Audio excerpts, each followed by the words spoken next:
सबैमा ओम र good morning सबैलाई।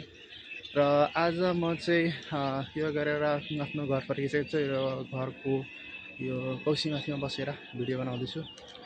र आज हामी चाहिँ के कुरा गर्नेछौँ भने आज हामी योग सम्बन्धी योगमा हुने इम्पोर्टेन्ट प्राणायामको बारेमा कुरा गर्नेछौँ। र योगमा चाहिँ तीनवटा प्राणायाम चाहिँ एकदमै इम्पोर्टेन्ट छ। एउटा छ भस्त्रिका प्राणायाम, कपालभाती प्राणायाम र अनुलोम विलोम प्राणायाम। सो आज हामी कुरा गर्नेछौँ भस्त्रिका प्राणायाम। सो भस्त्रिका भनेको एउटा एकदमै पावरफुल टेक्निक हो जसलाई चाहिँ ब्रिदिङ एक्सर्साइज भनौँ, सास प्रश्वाससँग सम्बन्धित एक्सर्साइज हो। सास लिने र फाल्ने, सास लिने, इनहेल र एक्सहेल सम्बन्धी यो एक्सर्साइज हो। यो एक्सर्साइज चाहिँ तपाईँ जहाँ बसेर गर्दा पनि हुन्छ, जति बेला जहाँ जुनसुकै ठाउँमा पनि गर्न सक्नुहुन्छ। बट यसको मेन नियमहरू पनि छ। जस्तै यो प्राणायाम गर्नुभन्दा अगाडि चाहिँ तपाईँ खाली पेट हुनुपर्छ, केही खाएको हुनु हुँदैन, र जसले नेगेटिभ इम्प्याक्ट पनि पर्छ खाएको भयो भने। सो यो एक्सर्साइज चाहिँ गर्नको लागि नियमहरू छ। सो यसको जहाँ पनि गर्न सक्नुहुन्छ, बट यसको आइडियल टाइम चाहिँ बिहानको हो। बिहान तपाईँले यो भस्त्रिका गर्नुभयो भने तपाईँलाई चाहिँ बढी फाइदा हुनेछ। सो भस्त्रिका गर्नुभन्दा अगाडि चाहिँ तपाईँले चाहिँ तीनवटा आसनमा बस्न सक्नुहुन्छ।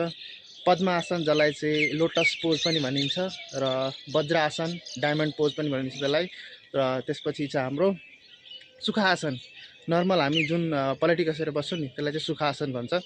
सो यो तीनवटा आसनमा बसेर तपाईँले भस्त्रिका गर्न सक्नुहुन्छ।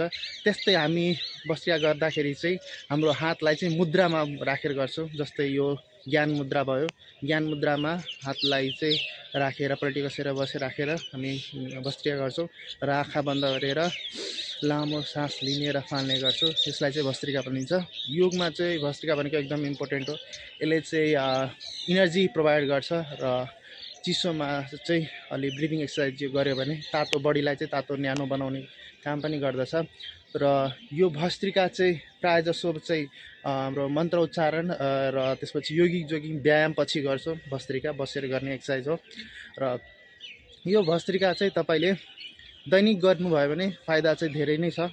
यो भस्त्रिका चाहिँ सास सम्बन्धी रेस्पिरेटरी, यदि तपाईँलाई कुनै पनि समस्या छ, सास फेर्न अप्ठ्यारो अथवा यताउता अलिअलि छ भने तपाईँले बिस्तारै गर्न सक्नुहुन्छ। र यदि तपाईँले सक्नुहुन्छ भने यसलाई ऱ्यापिड पनि गर्न सक्नुहुन्छ। सास लिने फाल्ने अलि फास्टमा चाहिँ सास लिने फाल्ने गर्न सक्नुहुन्छ। र यो भस्त्रिका चाहिँ दैनिक जीवनमा चाहिँ एकदमै इम्पोर्टेन्ट छ। भस्त्रिकाले चाहिँ तपाईँको मेटाबोलिजम, रेस्पिरेटरी र अरूमा चाहिँ फाइदा पुर्याउँछ, स्टिमुलेट गर्छ मेटाबोलिजमलाई र रेस्पिरेटरी सिस्टमलाई। सो भस्त्रिका चाहिँ गर्नुहोला।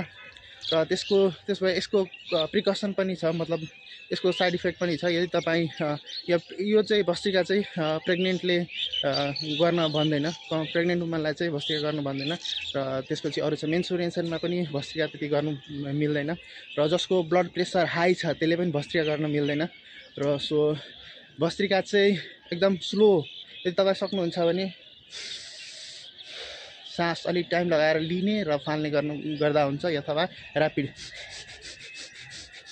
ऱ्यापिड गर्दा पनि हुन्छ। सो भस्त्रिकाको चाहिँ अनेकौँ फाइदा छ। यदि तपाईँ रोगमुक्त हुन चाहन्छ भने भस्त्रिका गर्दै रहनुहोला। भस्त्रिकाले त्यति कुनै साइड इफेक्ट पनि छैन। सो भस्त्रिका भनेको एकदम इम्पोर्टेन्ट एक्सर्साइज हो योगमा चाहिँ। सो भस्त्रिका गर्नुहोला र आफ्नो शरीरलाई चाहिँ एकदमै डिजिज मुक्त बनाउनु होला। सो हेर्न सक्नुहुन्छ अहिले मर्निङको टाइम हो र सनराइज पनि छ हाम्रो, एकदम ब्युटिफुल सनराइज। सो बिहान उठ्नु होला, योगा गर्नु होला। र त्यसै गरी भस्त्रिकाको लागि आजको इन्फर्मेसन कस्तो लाग्यो लाइक, सेयर, कमेन्ट गर्नु होला। र धन्यवाद।